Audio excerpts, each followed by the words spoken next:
السلام عليكم ورحمة الله وبركاته.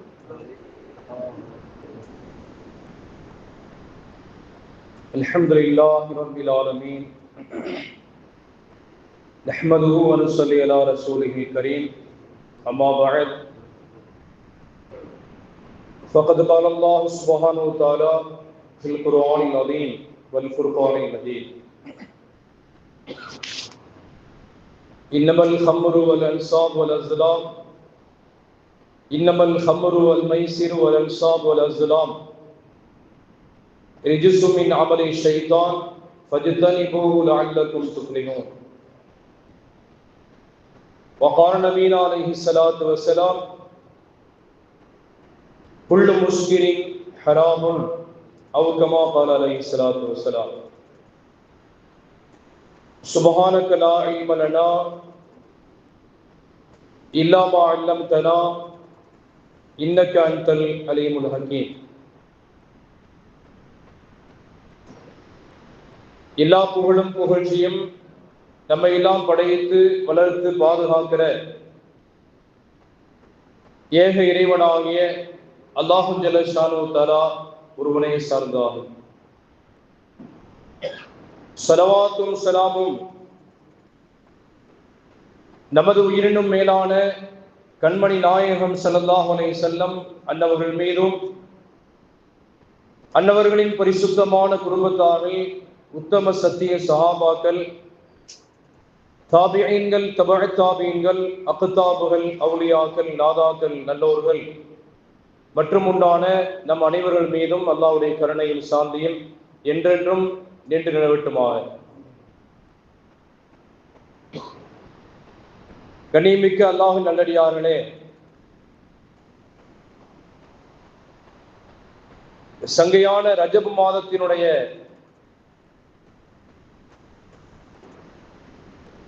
ஒரு ஜும்மாவிலே நாம் இரண்டாவது ஜும்மாவிலே நாம் அமர்ந்திருக்கிறோம்.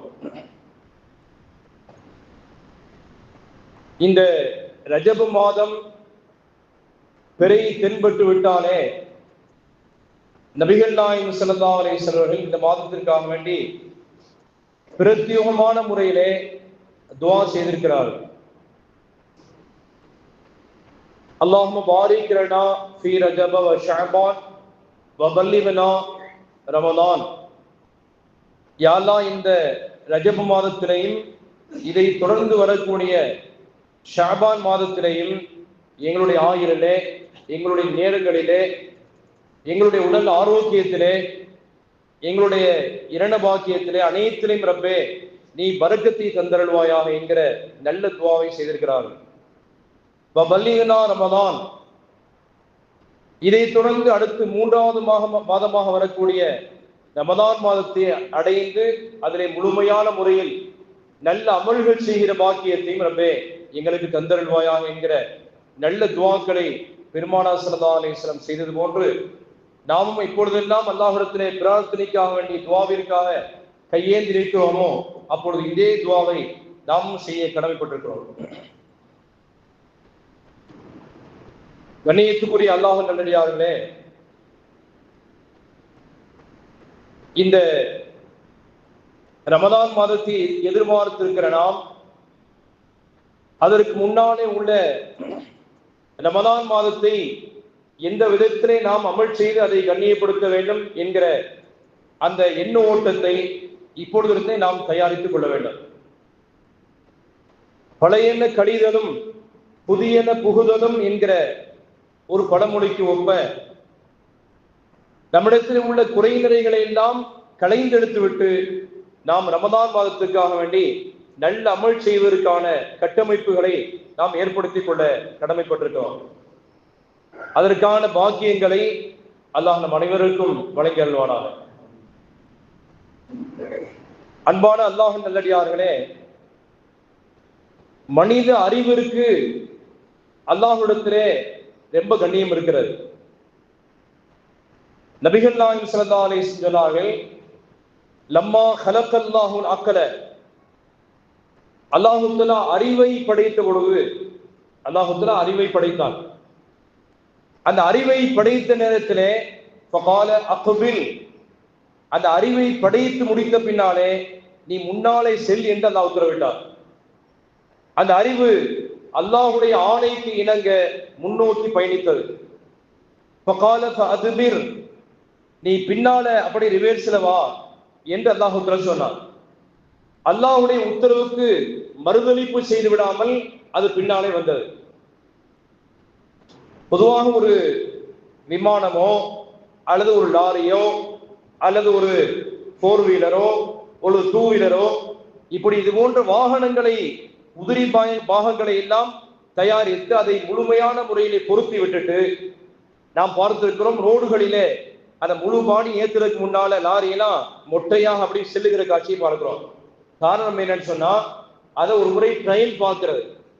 நம்ம வடிவமைச்சதுக்கு தகுந்தது மாதிரி அந்த வேலை செய்கிறதா, சக்கரம் எல்லாம் சரியாக உருளுகிறதா, ஸ்டேரிங் சரியாக திருப்புகிறதா, பிரேக் ஒழுங்கா பிடிக்குதா, அலாய்மெண்ட் கரெக்டா இருக்கிறதா, அந்த காருடைய டயரும் மிக துல்லியமாக கரெக்டா இருக்கிறதா என்றெல்லாம் பார்க்கிறதுக்காக வேண்டி அதற்கு தனித்தனியான பயிற்சிகளை நாம் தருகிறோம். சாதாரணமாக சில 100 மைல்கள் பயணிப்பதற்காக வேண்டிய வாகனங்களையே இவ்வளவு சோதனைக்கு பின்னாலே தான் அதை நம்ம இயக்குகிறோம். அப்படியானால் மனித படைப்பு என்பது மறுமை வரை பயணிக்கிற முக்கியமான ஒரு செயல்பாடு. மனிதன் இருக்கிறானே, மனிதனிடத்திலே அல்லாஹ்வுத்தாலா வழங்கிய உறுப்புகளிலே ஆக சிறந்த மேன்மையான உறுப்பு எதுன்னு சொன்னால் அது அறிவுதான். அதனால்தான் அல்லாஹ் சுப்ஹானஹு வ தஆலா அந்த அறிவை கொண்டு போய் டாப்ல ஒதுக்கி வச்சிருக்கிறான். தான் மேலிருந்து தான் அதனுடைய இயக்கங்கள் கீழே செலுத்தப்பட வேண்டும் என்பதற்காக வேண்டித்தான். எந்த ஒரு எண்ண அலை ஓட்டங்களாக இருந்தாலும் அடுத்த வினாடிகளிலே சிந்தனை துளிகள் அந்த மூளைக்கு எட்டி அது உத்தரவு போடும், நீ சாப்பிடு. அந்த அறிவு தான் சொல்லுகிறது நீ தூங்கு. அந்த அறிவு தான் சொல்லுகிறது நீ சிறுநீர்களி. அந்த அறிவு தான் சொல்லுகிறது நீ ஆடை உடுத்திக்கொள் என்று. மனிதனை நன்மை எது தீமை எது என்று பிரித்தறிவிக்கும்படியான ஒரு அதிகாரியாக மனித மூளை தான் இருக்கிறது. மனித மூளைக்கு ஒரு காலத்திலேயும் நீங்கள் தடை போட்டு விடக்கூடாது, அதற்கு திரையிட்டு விட வேண்டாம் என்று இஸ்லாம் சொல்கிறது. அன்பிற்குரிய அல்லாஹ் நல்லடியார்களே, மனித அறிவையும் மனிதனை பாதுகாப்பதற்கும் இஸ்லாம் ரொம்ப ரொம்ப ரொம்ப இம்பார்ட்டன்ட் முக்கியத்துவம் அளிக்கிறது என்று சொன்னால் மிகையான வார்த்தை அல்ல. எனவேதான் மற்ற படைப்புகளை விட மனிதன் தனித்து நிற்கிறான்.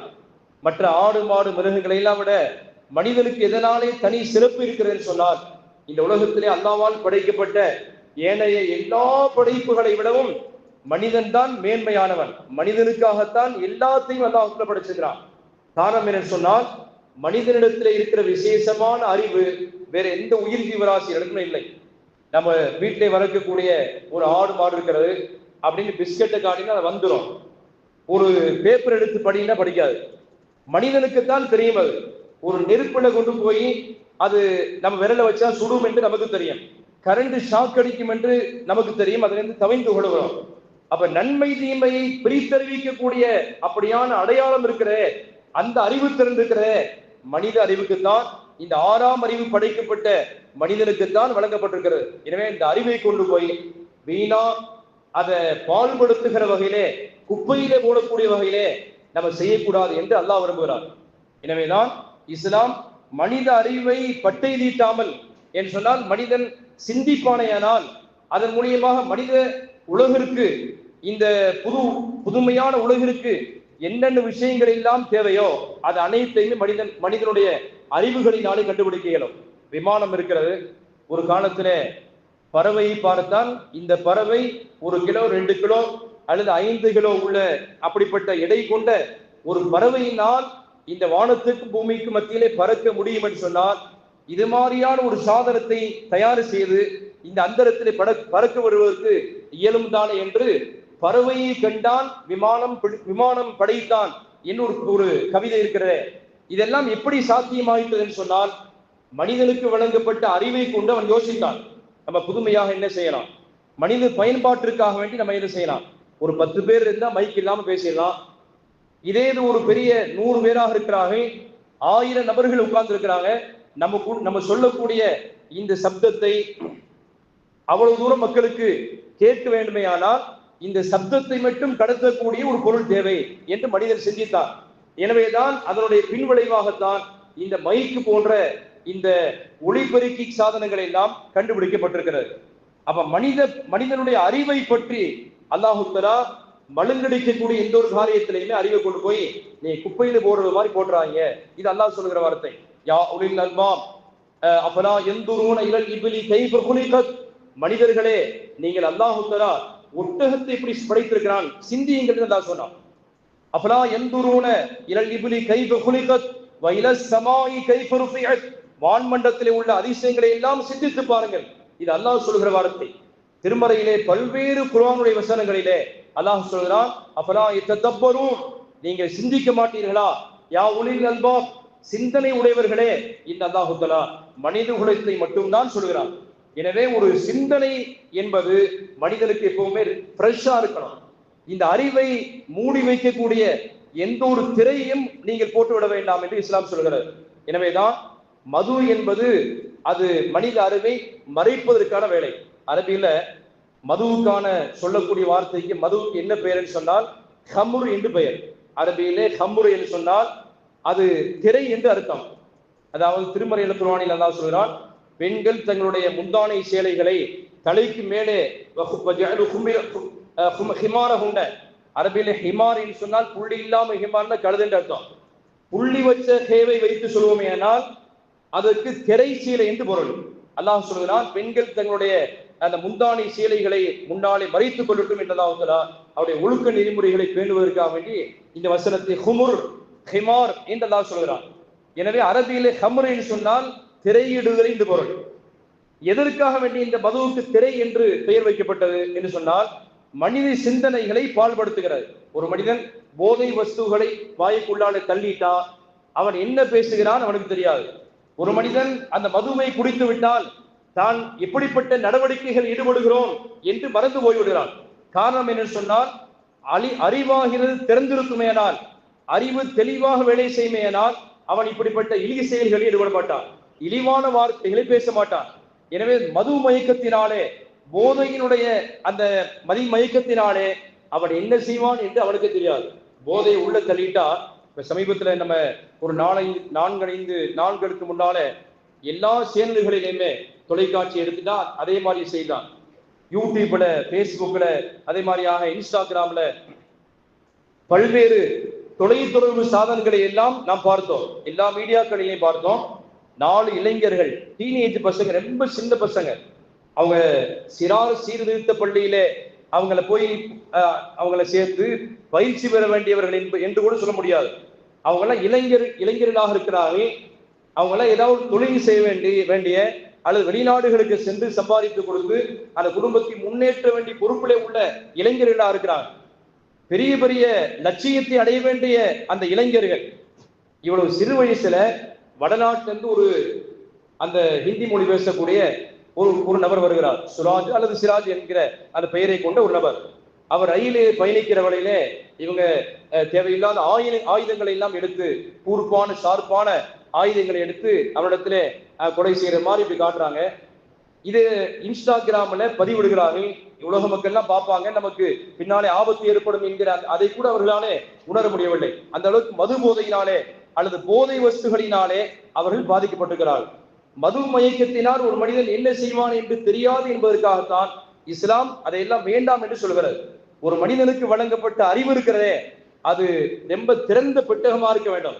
அவன் சிந்திக்க வேண்டும், நம்ம செய்வது சரியான காரியம் தானா என்று, தவறு எது நன்மை எது என்று அவன் தனக்குத்தானே விளங்கி அவன் புரிந்து கொண்டு தீமையிலிருந்து விலகி கொண்டு நன்மையின் பக்கம் அவன் செயல்படுவதற்காக வேண்டித்தான் அல்லாஹ் தஆலா மனிதனுக்கு சிந்தனையுடைய அறிவை, பகுத்தறிவை தந்து அல்லாஹ் தஆலா படைத்திருக்கிறான் என்பதை திருமறை குர்ஆன் சொல்கிறது. அந்த இளைஞர்கள் எல்லாம் சேர்ந்து அந்த சிராஜ் என்கிற அந்த வாலிபனை, வடநாட்டு வாலிபனை அப்படி வாழை மரத்து வெட்டுறது மாதிரி, வாழைக்காவை வெட்டுறது மாதிரி தாறுமாற வெட்டி தள்ளுறாங்க. கைகளில அவன் தடுக்கிறான், கை வெட்டுப்படுகிறது, முகத்தை சிதைக்கிறார்கள், தலையில இத்தனை முறைதான் வெட்டினாக என்று சொல்ல முடியாத அளவுக்கு மண்டையெல்லாம் பிளந்து ரத்தம் ஊற்றுகிறது, காதில ரத்தம் வடிகிறது. அந்த வீடியோ இலகிய மனமுடையவன பார்க்காதீர்கள் என்றுதான் பதிவேற்றம் செய்து எல்லா வலைத்தளங்களையும் போட்டிருக்கிறாங்க. இது என்ன விளைவு காட்டுகிறேன்னு சொன்னால், ஒரு போதையினால் ஒரு இளைஞனோ அல்லது முதியவனோ அந்த போதையை தள்ளிட்டான் என்று சொன்னால் நம்ம இதுக்கு பின்விளைவுகளை எதை வேணாலும் சந்திக்கலாம் என்கிற துணிச்சலை தந்து விடுகிறது. போதையினாலே செஞ்சோம் என்று இதற்கு சப்பை கட்டு வேண்டுமானால் சொல்லிக் கொள்ளலாம் ஒழிய, இப்படிப்பட்ட இளைஞர்களை மதுவிற்கோ அல்லது போதைகளுக்கோ அடிமையாக இருக்கக்கூடிய இது போன்றவர்களை பொதுமக்களுக்கு அபயம் அளிக்கக்கூடிய பொதுமக்களுக்கு அபாயத்தை விளைவிக்கக்கூடிய இப்படிப்பட்ட இளைஞர்களை நாடுகளிலே நடமாட விடக்கூடாது. அவர்களை சிறைச்சாலையிலே தள்ளி சரியான தகுந்த பாடங்களை போட்ட வேண்டும். அதிகார வர்க்கத்தினர்கள் அதை செய்து காட்ட வேண்டும். அன்பான அல்லாஹ் நல்லடியார்களே, இந்த போதை வஸ்துவை இஸ்லாம் அது ரொம்ப கடுமையான முறையில கண்டிக்கிறது. நபி ஸல்லல்லாஹு அலைஹி வஸல்லம் குல்லு முஸ்கிரின் ஹராமுன், போதை தரக்கூடிய எல்லாமுமே தான் அது ஹராம் என்று சொல்லுகிறது. இசையை ஏன் எதற்காக இஸ்லாம் அது ஹராம் அது கூடாது என்று சொல்லுகிறது சொன்னால், இசை இருக்கிற ஒரு மனிதனை மயங்கக்கூடிய அப்படியான தன்மை இசையில் இருக்கிறது. நீங்க பெரிய பெரிய ஷாப்பிங் எல்லாம் போகலாம். சென்னையில பெரிய பெரிய மால்கள் இருக்கிறது, பெரிய பெரிய ஷாப்பிங் இருக்கிறது. அந்த ஷாப்பிங் மால்களுக்குள்ளாலே சென்று விட்டேன்னு சொன்னால் ஒரு மெலோடி சாங் மாதிரி ஒரு மெல்லிசை, ஒரு மென்மையான இசையை போட்டுருவாங்க. அந்த இசை மயக்கத்திலேயே நம்ம பொருள்களை பர்ச்சேஸ் பண்ணுவதற்கு அது இழுக்கும். அது போனோடனே வெளியே வந்துடாம இந்த இசை நன்றாக இருக்கிறது என்று காதுக்குள்ளாலே ஊடுருவி அந்த இசையினுடைய தன்மை தாக்கம் இருக்கிறது, உள்ளத்தை கட்டி போட்டு விடுகிறது. எனவே உன்ன அது வரைக்கும் போலாமே என்னென்ன பொருள்கள் எல்லாம் இருக்கிறது என்று பார்த்துவதற்காக வேண்டி அந்த பெரிய பெரிய ஷாப்பிங் மால்களுக்குள்ளாலே மனிதர்களை ஈர்ப்பதற்காக வேண்டி அந்த இசையை பயன்படுத்துகிறார்கள். அப்ப இசை இருக்கிறதே இதுவும் ஒரு வகையான போதை தான். எனவே நபி ஸல்லல்லாஹு அலைஹி வஸல்லம் குல்லு முஸ்கிரின் ஹராமுன், போதை தரக்கூடிய ஒவ்வொரு விதமான இந்த அறிவை மழுங்கடிக்கும்படியான அனைத்துமே அது ஹராம் என்று நபிகள் பெருமானார் ஸல்லல்லாஹு அலைஹி வஸல்லம் கூறினார். திருமறை அல் குர்ஆனிலே அல்லாஹ் சொல்கிறான், இன்னமல் ஹம்ரு வல் மைசிரு வல் அன்சாப் வல் அஸ்லாம் ரிஜ்சு மின் அமலி ஷைத்தான் ஃபஜ்தனிபூஹு. இந்த போதை இருக்கிற இதெல்லாம் ஷைத்தானுடைய நடவடிக்கையில் உள்ளது, எனவே நீங்கள் தவிர்ந்து கொள்கிறீர்களா என்று அல்லாஹ் கேட்கிறார். ஆரம்பத்துல அந்த அரபிகளை போன்று மது குடித்தவர்கள் உலக வரலாற்றில் யாருமே இல்லை. 100 ஆண்டு காலங்கள் பரமையான மது யாரிடத்தில் இருக்கிறதோ அவங்களாம் பெருமை அடிப்பாங்க. எங்க வீட்டுல 100 ஆண்டுகள் கடந்த மது பாட்டிலை, மது சாராயத்தை, அந்த பேரல்களை எல்லாம் ஊற வச்சிருக்கிற அந்த சாராயம் அந்த குப்பிகள் இருக்கிற அது நாங்கள் பாதுகாப்பாக வைத்திருக்கிறோம். 100 வருஷத்துக்கு முன்னால எங்க தாத்தா காலத்தில் தயார் செய்யப்பட்ட கடுமையான போதை தரக்கூடிய அந்த மது இருக்கிறது என்று 100 ஆண்டுகள் பழமை வாய்ந்த மதுக்கள் யார் வீடுகளில் இருக்கிறதோ அது ஒரு வகையான பெருமை சார்ந்த பழக்கம் என்று அரபிகள் கருதினார்கள். எனவேதான் அதை லேசா குடிச்சாங்கன்னு சொன்னா மதிமயக்கத்துல கிடப்பாங்க. மது போதை தெரிந்த பின்னாலே அவங்க இடத்துல கேட்டுப்பாங்க, இந்த சாக்கடையில நான் படுத்து கிடந்தேன், இவனிடத்திலே சண்டை செய்தேன் என்றெல்லாம் அந்த தெளிந்த பின்னாலே அவன் தனக்கு தானே காரி துப்புகிற அளவுக்கு இப்படிப்பட்ட செயலில் நம்ம ஈடுபட்டுக்கிறோமே, நம்ம எவ்வளவு பெரிய ஆறு என்று தனக்குத்தான் நினைத்துக் கொள்கிறான். ஆனாலும் என்ன செய்வது, ஏதாவது ஒரு பார்ட்டி அப்படி எல்லாம் போயிட்டாங்கன்னு சொன்னா அந்த போதை வராத அளவுக்கு லேசா குடிக்கலாம் என்று குடிக்க ஆரம்பித்து கடைசியாக போதையிலே விழுந்து பல்வேறு குடும்பங்கள் தாடி இருப்பதற்கு இந்த போதை தான் காரணமாக இருக்கிறது. நிறைய பெண்கள் நாடுகளிலே விதவையாக இருப்பதற்கும் நிறைய குடும்பங்கள் நாசமடைந்து போனதற்கும் காரணமே இந்த மதுவும் அது சார்ந்த போதை பழக்க வழக்கங்கள் தான் என்பதிலே எவ்விதமான சந்தேகமில்லை. அதாவது எல்லா நாடுகளிலுமே அதை தடை செய்ய வேண்டிய பொறுப்பிலே உள்ள அரசாங்கமே அந்த மதுக்கடைகளை எல்லாம் திறந்து வச்சுக்கிட்டு அதுக்கு பின்னாலே பள்ளிக்கூடத்துடைய மாணவ மாணவிகள் எல்லாம் மதுவை ஒழிப்போம் என்று இப்படி சொன்னால் இது லாஜிக்கு பொருத்தமே இல்லை. நீங்கள் பள்ளிக்கூட மாணவிகளை எல்லாம் கட்டுக்கோப்பாக தெருக்களிலே மது ஒழிப்பு பதாகைகளை ஏந்தி கொண்டு வந்து மதுவை நிப்பாட்டப்பட வேண்டும், நிறுத்த வேண்டும் என்று வாய்கிலே கத்திட்டால் மட்டும் பத்தாதல்ல, போதாது. ஒரு பக்கத்துல தூங்கி கொண்டிருக்கிற பிள்ளையை, குழந்தைய லேசா நறுக்கு என்று கிள்ளி வைத்து விட்டு மறுபடியும் அது அழுகிற வேளையிலே திரும்ப ஆட்டுவது மாதிரிதான் இது. அதாவது ஒழிக்க வேண்டிய அதிகார வர்க்கத்தினரே அந்த கடைகளை எல்லாம் திறந்து வைத்துக் கொண்டு அல்லது மது பழக்கங்கள் போதை பழக்கங்கள் எல்லாம் ஊர்களிலே நாடுகளில் நடமாட விட்டுட்டு திரும்ப போதை ஒழிக்கப்பட வேண்டும் என்று பேசுகிறதுக்கிற இது எதிர்மறையான விஷயமா இருக்கிறது என்பதை நாம் புரிந்து கொள்ள வேண்டும். திருமறை அனுப்புறோம் இந்த மதுவை பற்றி 3 கட்டங்களாக அதை ஒழித்து காட்டியது. ஆரம்பத்துல சஹாபாக்களுக்கு அல்லாஹ் தஆலா மக்கமா நகரத்தில் இருக்கிற வேளையிலே எந்த விதமான கடமைகளை அல்லாஹ் தரவே இல்லை. தொழுகை மக்காவிலே கடமையானதல்ல, மக்காவிலே மேராஜில கடமையாக ஆக்கப்பட்டாலும் தொழுகை என்பது மதீனாவில வந்துதான் பள்ளிவாசல் கட்டப்பட்டு அங்கேதான் முதல்ல ஜும்மாவை கடமையாக்கப்பட்டது என்பதை பார்க்கிறோம். ஜகாத் மக்காவிலே கடமையாக்கப்பட்டதல்ல. ஹஜ் என்பதும் பெரும்பாலான மக்காவில் இருக்கிற வேளையிலே அது கடமையாக்கப்பட்டதல்ல. மாறாக இந்த தீமைகள் எல்லாம் அகற்றப்பட்ட பின்னாலே மதுவுக்கு அடிமையாக அவர்கள் இருந்தார்கள். அந்த அன்றைய குறைஷிகள், அரபிகள் இருந்தார்கள். பெண் குழந்தை பிறந்தால் உயிரோடு பிதைக்கிற கலாச்சாரத்தில் இருந்தார்கள். திருடுவார்கள், பொய் சொல்வார்கள், கொலை செய்வதற்கு அஞ்சவே மாட்டார்கள். இது போன்ற தீமைகள் எல்லாம் களைந்தெடுக்கிற பணியிலே தான் எம்பெருமானார் ஸல்லல்லாஹு அலைஹி வஸல்லம் மக்காவிலே உள்ள 13 ஆண்டு காலங்களை பயன்படுத்தினார்கள். அதுக்கு பின்னாலே தீமைகள் களையப்பட்ட பின்னாலே தான் மதீனாவுடைய வாழ்க்கையிலே இப்ப இந்த தீமைகளும் இல்லாமல் இருக்கிறார்கள். எனவே இவர்களுக்கு தொழுகையின் கடமையாக்கப்பட்டால் பிறகு அதை பிடித்துக்கிடுவாங்க, அதை ஒழுங்குற செய்வார்கள் என்று மார்க்கம் கடமைகள் அனைத்தும் மதீனாவிலே வைத்திருந்தது என்று பார்க்கிறோம். ஆனாலும் கூட மதீனா வந்த பின்னாலே கூட சில சஹாபாக்கள் மதுவினால் பாதிக்கப்பட்டிருந்தார்கள். அப்ப அல்லாஹ் தஆலா இதனுடைய தீமைகளை பற்றி உணர்ந்து அல்லாஹ் படிப்படியாக அதை ஹராமா ஆக்கினான். ஆரம்பத்துல சஹாபாக்களுக்கு சொன்னார், வலா தக்ரபு ஸலாத்த வ அன்தும் சுகாரா, நீங்கள் போதையாக இருக்கிற வேளையிலே தயவு செய்து தொழுகைக்கு வர வேண்டாம். அப்ப சஹாபாக்கள் யோசிக்கிறாங்க, அல்லாஹ் தஆலா குர்ஆன்ல சொல்லிட்டான் போதை நீங்க உள்ள தள்ளிட்டு தொழுகைக்கு வர வேண்டாம்னு சொன்னால் அல்லாஹ் விருப்பம் இல்லாத ஒரு காரியத்தை செய்ய வேண்டாம் என்று சஹாபாக்களில் சிலர்கள் தவிந்து கொண்டார்கள். சிலர்கள் இப்படி யோசித்தார்கள், அதாவது போதையோடு சென்று நீங்க தொழுக வேண்டாம் என்று அல்லாஹ் சொன்னான். இஷாவுக்கு பின்னாடி நம்ம மது குடிச்சிட்டோம்னு சொன்னா அதிகாலை ஃபஜ்ருடைய நேரத்துக்கு முன்னாலேயே போதை தெளிவாயிரும். அதனால அந்த நேரம் நல்ல நீண்ட நேரமா இருக்கிறது என்று இன்னும் சில சஹாபாக்கள் போதைகளை இஷாவுக்கு பின்னாடி அந்த இரவு நேரத்தில் கடைசி தொழுகைக்கு பின்னாடி மது குடித்தார்கள். இரண்டாவது கட்டமா அல்லாஹ் தஆலா அந்த போதையை பற்றி அல்லாஹ் சொன்னான், இன்னமல் ஹம்ரு, அந்த போதையிலையும் வஃபீஹிமா இஸ்முன் கபீருன் வ மனாஃபிஉ லின்னாசி, இந்த மது போதையிலையும் அதே போன்று சீட்டாட்டம் இருக்கிற இந்த விளையாட்டிலையும் ஒரு சில லேசான சில உங்களுக்கு நன்மை இருந்தால் கூட அதிலே உள்ள தீமை தான், பாதிப்பு தான் அதிகம் என்று அல்லாஹ் இரண்டாவது தடவை வசனத்தை இருக்கிறான். போதையினால் எப்படி மனிதனுக்கு நன்மை அப்படின்னு சொன்னா அதை சில நன்மையான காரியங்களுக்கு பயன்படுத்த முடியும். உதாரணமாக ஒரு மனிதன் ஆபரேஷன் செய்யப்படுகிறான், ஒரு வயிற்றை கிழிச்சு அல்லது இருதய ஆபரேஷன் செய்யறது மாதிரியாக பெரிய பெரிய அறுவை சிகிச்சைகளுக்காக வேண்டி அந்த பேஷண்ட் இருக்கிறாரே அவருக்கு போதை குளோரோஃபார்ம் என்று சொல்லக்கூடிய அந்த போதை மயக்கத்திலே தான் அவரை அறுவை சிகிச்சை செய்ய முடியும். உட்கார வச்சு அப்படியே கிழிச்சா அதுக்கு ஓட்ட முடிச்சிருவாங்க, நீ உட்காருங்க என்று நெஞ்சிலிருந்து அவர் வயிற்று வரை கிழிச்சாங்கன்னா இனிமேல் இந்த மருத்துவமனைக்கு வர மாட்டேன்னு போயிடுவாங்க. அப்ப அவர் மயக்க நிலையிலே கொண்டு வருவதற்காக வேண்டி நாகரிகமான வழிகளிலே அந்த போதை ஊட்டப்பட்ட நிலையிலே ஒரு மனிதன் அவன் அறுவை சிகிச்சை செய்யப்படுவானேயானால் திருமறையில் குர்ஆன் சொல்லுகிற நன்மை என்பது இதுதான். ஒரு மனிதனுடைய அந்த போதை ஊட்டப்பட்ட நிலையிலே சில நன்மைகள் இருக்கிறது என்று அல்லாஹ் தஆலா சொன்னானே, இது ஒரு பேஷண்ட்டை ஹேண்டில் பண்றதுக்காக வேண்டி பயன்படுத்தக்கூடிய அந்த அளவிலே வைத்துக் கொள்ள வேண்டும். எத்தனை டோஸ் கொடுத்தா அவர் எவ்வளவு நேரம் மயங்குவார் என்று அந்த போதை தருகிற அந்த டாக்டர் அந்த மருத்துவருக்கு தான் தெரியும். இந்த நன்மையை தவிர்த்து வேற அதில் நன்மைகள் அறவே இல்லை என்பதாக திருமறையில் குர்ஆன் சொல்கிறது. எனவே வஃபீஹிமா இஸ்முன் கபீருன் வ மனாஃபிஉ லின்னாசி, இதிலே தீமைகள் தான் ஜாஸ்தி, நன்மைகள் குறைவாக இருக்கிறது என்பதாக அல்லாஹ் தஆலா சொன்னார். முன்னாலே வாழ்ந்த காலத்துல உக்பத் இப்னு நாஃபி அப்படின்னு ஒரு தாபி ஒருத்தர் இருந்தாங்க, இறைநேசர் ஒருத்தர் இருந்தார். சஹாபாக்களை பார்த்த ஒரு பெருமகனார். அவங்க பல்வேறு நாடுகளுக்கு சென்று இந்த மார்க்கத்தை போதிப்பதற்காக பல்வேறு பாலைவன பகுதியிலே புறப்பட்டு சென்றார்.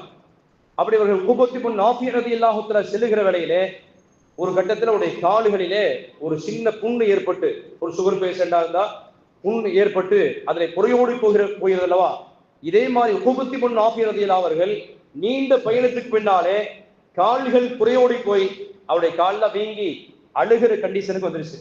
அப்ப அங்கே உள்ள ஒரு கவர்னர் ஒருத்தர் சொன்னார், இவர் முக்கியமான ஒரு அறிஞரவர் என்று சொல்லி அவருக்கு வேண்டிய சிகிச்சை எல்லாம் தருவதற்காக நீங்கள் வந்திருக்கிற இந்த பகுதியிலே தங்கி உங்களுக்கு வேண்டிய அனைத்து சிகிச்சைகளையும் நான் தருகிறேன் என்று அந்த தேசத்தை ஆண்டு கொண்டிருந்த முக்கியமான கவர்னர் ஒருத்தர் அந்த உக்பத் இப்னு நாஃபி ரலியல்லாஹு அவர்களை அங்கேயே தங்க வைத்து, இப்ப மருத்துவர்கள் ஆய்வு செஞ்சு பார்த்த பின்னால சொன்னாங்க, கால் கீழே இருந்து முழங்கால் வரைக்கும் அது புறையோடு போய்விட்டது, எனவே அதை அகற்றியாக வேண்டும்.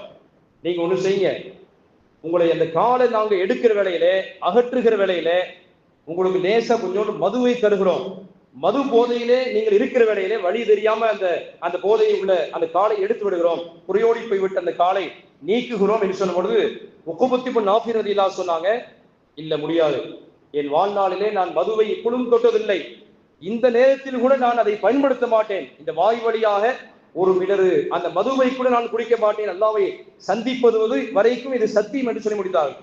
கடைசியாக வேண்டுமானால் நான் தொழுகையிலே தக்பீர் கட்டி இன்று கொள்கிறேன், என்னுடைய காலை அகற்றுங்கண்டாங்க. அதே மாதிரி ஒழு செஞ்சுட்டு அவர் இறைபக்தியோடு தக்குவாவோடு தக்பீர் கட்டி தொழுகை நின்றார்கள். தொழுகை நிற்கிற பொழுது அந்த காலை அப்படியே அறுத்து எடுத்தாங்க. அவர் வழி தெரியாமலே அவ்வளவு பெரிய உன்னதமான உயர்நிலையை அடைந்த விலாயத்தை பெற்ற ஒரு மிகச்சிறந்த மகானாக உக்பத் இப்னு நாஃபி ரலியல்லாஹு அன்ஹு இருந்தார்கள்.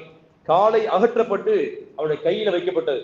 இந்த காலை வச்சுதான் எத்தனை பள்ளிவாசலுக்கு நான் நடந்திருப்பேன், எத்தனை ஜும்மா தொழுகைக்காக நடந்திருப்பேன், எத்தனை முறை இந்த கால்கள் அல்லாஹ்வுடைய அந்த காபாவை தவாபு சுத்தி இருக்கும், இந்த கால்களை வைத்து எத்தனை நன்மை தருகிற இடங்களுக்கெல்லாம் சென்றிருப்பேன் என்று தன்னுடைய காலை பார்த்து பேசினாங்க. அந்த காலை பார்த்து பேசினாங்க, வல்லதி ஹமலனி இலைக்க, எந்த அல்லாஹ் எனது அருமை காலே, எந்த ரப்பு இந்த அல்லாஹ் இந்த முழு உடலையும் உன் மீது சுமத்தினானோ அப்படிப்பட்ட அல்லாஹ் மீது சத்தியமிட்டு சொல்கிறேன், மா மஷைத்து பிக இலா ஹராமின் கத்து, உன்னை வைத்துக் கொண்டு ஒரு நாள் கூட ஒரு நேரம் கூட நான் ஹராமின் பக்கம் நடந்ததில்லை என்று அந்த உக்பத் இப்னு நாஃபி ரலியல்லாஹு சொன்னாங்க என்று வரலாற்றிலே பார்க்கிறோம். போதை கொஞ்சோண்டு குடிச்சுக்கங்க, அதுக்கு பின்னாலே காலை அறுக்கிறோம் என்று சொன்னதுக்கு அறவே வேண்டாம் என்று மறுத்து விட்டாங்க என்பதை நாம் ஹதீஸிலே பார்த்து பிரமிக்கிறோம், ஆச்சரியப்படுகிறோம். அப்புறம் மனிதனுடைய லட்சியத்தை உயர்பாதை அடைவதற்கு இந்த போதை மகத்தான மிகப்பெரிய தடைக்கல்லாக இருக்கிறது என்பதிலே எவ்விதமான சந்தேகம் இல்லை. இரண்டாம் கட்டமாக இந்த உக்பத் இப்னு நாஃபி ரலியல்லாஹு வரலாற்றிலே கூட எழுதுறாங்க, ஒரு மனிதனுடைய பேர் பார்ட்ஸ் இருக்கிற, ஒரு இறந்து விட்ட ஒரு நபருடைய பேர் பார்ட்ஸ் இறந்து போய் விட்ட பின்னாலே அவருடைய சிதிலமடைந்த பாகங்கள் கிடைக்குமேனால் அதையும் வீட்டில் வச்சுக்கிற கூடாது. ஒரு பல்லு இருக்கிற உதாரணமாக இறந்துட்டாரு, அந்த ஜனாசா இறந்து அடக்கம் செய்யப்பட்டு விட்டது சொன்னால் அவங்க இறந்த பின்னாடி ஏதோ விரல் துண்டோ அல்லது ஒரு பல்லோ இங்கே மிஸ்ஸிங் ஆகி போய் இருக்கிறேன்னு சொன்னால் அதை நம்ம டப்பால் போட்டு வச்சுக்கிற கூடாது. இறந்து விட்ட மையத்தினுடைய பொருள்கள் மீண்டும் அங்கு கபரில் அடக்கம் செய்யப்பட வேண்டும். அதுக்கு தனியா அல்லாஹ்விடத்திலே நன்மையோ அல்லது விசாரணையோ இருக்கிறது என்பதிலே எவ்விதமான சந்தேகம் இல்லை. எனவே இறந்து விட்ட ஒரு மனிதனுடைய பேர்பாட்சுகளை நாம் இங்கே தரிபடுத்தி வைத்துக் கொள்வது என்பது சில உடல்களை தவிர, அல்லாஹ் தஆலா ஃபிரௌனுடைய உடலை சொல்லுகிற வேளையிலே ஃபல்யௌம நுனஜ்ஜீக பிபதனிக லிதகூன லிமன் கல்ஃபக ஆயத்தன், ஃபிரௌனே உன் உடலை கியாமத் நாள் வரை பின்னால் வரக்கூடிய மக்கள் எல்லாம் பார்த்து படிப்பினை பெறுவதற்காக நாம் அதை பேழைகளில் வைத்து பாதுகாப்போம் என்று அல்லாஹ் சொல்கிறார். இதை தவிர்த்து மற்ற இறந்து விட்ட பின்னாலே உள்ள அந்த ஜனாசாவினுடைய அனைத்து உறுப்புகளுமே அது கபரில் அடக்கம் செய்யப்பட வேண்டும் என்பதையும் இந்த வரலாற்றின் சம்பவத்தின் மூலியமாக முஹத்தீஸீன்கள் நமக்கு விரிவுரை தருகிற காட்சியை நாம் பார்க்கிறோம். அதற்கடுத்தபடியாக இரண்டாம் கட்டமாக அல்லாஹ் தஆலா இந்த போதையில உள்ள நன்மையை விட தீமைதான் அதிகம் என்று அல்லாஹ் ஆர்வமூட்டிய பொழுது அதிலே பாதி சஹாபாக்கள் திருந்தினார்கள். அல்லாஹ் தஆலா ஒரு விஷயத்துல இதுல நன்மையை விட தீமைதான் ஜாஸ்தின்னு சொல்லிட்டா பிறகு எதற்காக வேண்டிய அதை நம்ம சாப்பிடணும், எதை குடிக்கணும் என்று தவிந்து கொண்டு விட்டார்கள். மூணாவது கட்டமாக அல்லாஹ் தஆலா சொன்னான், அதுக்கு பின்னாலே இன்னமல் ஹம்ரு வல் மைசிரு வல் அன்சாப் வல் அஸ்லாம் ரிஜுசு மின் அமலி ஷைத்தான் ஃபஜ்தனிபூஹு, நீங்கள் குடிக்கக்கூடிய மதுபானங்கள், போதைப் பொருள்கள், அதே போன்று சூதாட்டங்கள், இது சம்பந்தமான மனிதனை வழிகெடுக்கிற அனைத்துமே மின் அமலி ஷைத்தான், அது ஷைத்தானுடைய செயல்பாடுகளை கட்டுப்பட்டது. ஃபஜ்தனிபூஹு லஅல்லக்கும் துஃப்லிஹூன், நல்லா இருப்பீங்க, அதுல இருந்து நீங்கள் தவிந்து கொள்ளுங்கள், நீங்கள் வெற்றி பெற வேண்டுமேயானால் இந்த மதுபாதை விட்டு நீங்கள் ஒழித்து விட்டு நீங்கள் குடியை தூக்கி எறிந்து விட்டுட்டு உங்களை கொண்டு இந்த உம்மத்து அடைய வேண்டிய பயன்கள் ஏராளம் இருக்கிறது. எனவே இந்த சமுதாயமே நீங்க பாழாய் போன குடியை விட்டுட்டு நீங்கள் திரும்பி வெளியே வாருங்க என்று அல்லாஹ் தஆலா அன்போடு அழைக்கிறான். இந்த வசனம் இறங்கிய பின்னால மதீனா மாநகரத்துல யார் யாரெல்லாம் பல்லாண்டுகள் அந்த சேகரம் செய்து வைத்திருந்த மதுகளை அப்படியே தூக்கி போட்டாங்க. மதீனாவிலே ஒரு தெருவில மது ஆறாக ஓடியது என்று வரலாற்று ஆசிரியர்கள் பதிவு செய்கிறார். அனஸ் ரலியல்லாஹு தஆலாவில் தன்னுடைய வளர்ப்பு தந்தை அபூ தல்ஹா அவர்களுக்கு மதுவை இப்படி ஊற்றி கொடுத்து கொண்டிருந்தார். ஊற்றி கொடுக்கிற வேளையில இந்த வசனம் அவருடைய காதில் ஒலிக்கிறது. ஒரு சஹாபி வந்து சொன்னார், அப்படியே தூக்கி வச்சினாங்க, எல்லா மதுவை உடைத்தெறிந்து விட்டார் என்று வரலாற்றிலே பார்க்கிறோம். எனவேதான் நபி ஸல்லல்லாஹு அலைஹி வஸல்லம் அல்லாஹ் தஆலா மது சம்பந்தமாக 10 நபர்களை சபிக்கிறான். லஅனல்லாஹு ஷாரிபல் கமர், யார் மதுவை குடிக்கிறானோ அவனுக்கு அல்லாஹ்வுடைய சாபம் உண்டாகட்டும், யார் மதுவை தயாரிக்கிறானோ அவனுக்கு அல்லாஹ்வுடைய சாபம் உண்டாகட்டும், மதுவை யார் தொழிலாக செய்கிறானோ அவனுக்கு அந்த சாபம் அல்லாஹ்வுடைய சாபம் ஏற்படட்டும், மதுவை ஒரு இடத்துல வாங்கிட்டு அதை சுமந்து பிறகு கொண்டு போய் கொடுக்கிறானே அவன் மீதும் அல்லாஹ்வுடைய சாபம் ஏற்படட்டும், இந்த பொருளை இங்கிருந்து இடம் நகர்த்தி வேறொரு இடத்துக்கு கொண்டு போறாங்களோ அவர்கள் அனைவருக்கும் அல்லாஹ்வுடைய சாபம் என்று இது மாதிரியாக தயாரிப்பவர்கள், குடிப்பவர்கள், இதனை தொழில் செய்பவர்கள் அனைவருக்கும் அல்லாஹ்வுடைய சாபம் என்று ரசூல் ஸல்லல்லாஹு அலைஹி வஸல்லம் எச்சரிக்கிறார்கள். எனவே மூமினான மக்கள் இந்த தீய பழக்கத்தை விட்டுட்டு நம்ம கண்ணெதிரே பார்க்கிறோம், நிறைய மனைவிமார்கள் விதவைகளாக, இளம் விதவைகளாக இருப்பதற்கும் பிள்ளைகள் எல்லாம் தருதலையாக போய்விட்டதற்கு பின்னணியிலே இந்த மதுவினால் வந்து தீங்குதான் என்று சொன்னால் மிகையான வார்த்தை அல்ல. அல்லாஹ் சுப்ஹானஹு வ தஆலா மதுவில்லா உலகத்தை அமைத்து உலக மக்களுக்கெல்லாம் நிம்மதியான வாழ்வையும் பாதுகாப்பான வாழ்வையும் அல்லாஹ் வழங்கி அல்வானாக. வாஹிதுன் அல்ஹம்துலில்லாஹி ரப்பில் ஆலமீன்.